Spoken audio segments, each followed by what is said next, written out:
1981 May മാസം 13-ാം തീയതി സ്തോത്രം വത്തിക്കാൻ സിറ്റിയിൽ വെച്ച് ജോൺ പോൾ സെക്കൻഡിന് വെടിയേറ്റ്. ജോൺ പോൾ സെക്കൻഡ് എന്ന സ്തോത്രം അതെ ആത്മീയ നേതാവിന്, ഒരുപക്ഷെ ക്രൈസ്തവ നേതാവിന് എന്ന് നമുക്ക് പറയാം. അദ്ദേഹം ഒരു ഗോൾ ഈ പോപ്പായിരുന്നു. അദ്ദേഹം പരിശുദ്ധാത്മാവിൽ വിശ്വസിച്ചിരുന്ന ഒരു ദൈവദാസൻ എന്നാണ് അർജന്റീനിയൻ കത്തോലിക്കർ പറയുന്നത്. അദ്ദേഹത്തിന് മുമ്പിൽ 10,000-കണക്കിന് ആൾക്കാർ കത്തോലിക്കർ കരിസ്മാറ്റിക് റിവൈവലിൽ അന്യഭാഷകൾ സംസാരിക്കാറുണ്ടായിരുന്നു എന്നാണ് വിൻസെന്റ് സൈനൻ എഴുതിയ ലൈക്ക് എ മൈറ്റി വിൻഡ് എന്ന പുസ്തകത്തിൽ ഞാൻ വായിച്ചിട്ടുള്ളത്. അദ്ദേഹം വെടിയേറ്റു.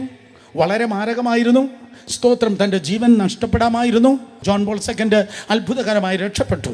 2.5 വർഷം കഴിഞ്ഞപ്പോൾ 27 ഡിസംബർ 1983 പോപ്പി പ്രകാരം പറഞ്ഞു, എന്നെ ആരാണോ വെടിവെച്ചത്, എന്നെ ആരാണോ കൊല്ലാൻ ശ്രമിച്ചത്, ആ മനുഷ്യനെ ഞാൻ കാണാൻ ആഗ്രഹിക്കുന്നു. ആ ടർക്കിക്കാരനെ സ്തോത്രം അദ്ദേഹം ചെന്ന് കണ്ട് സംസാരിച്ചത് നിങ്ങൾക്ക് സ്തോത്രം ഇന്റർനെറ്റിൽ നിങ്ങൾക്ക് കാണുവാൻ തക്കോണം കഴിയും.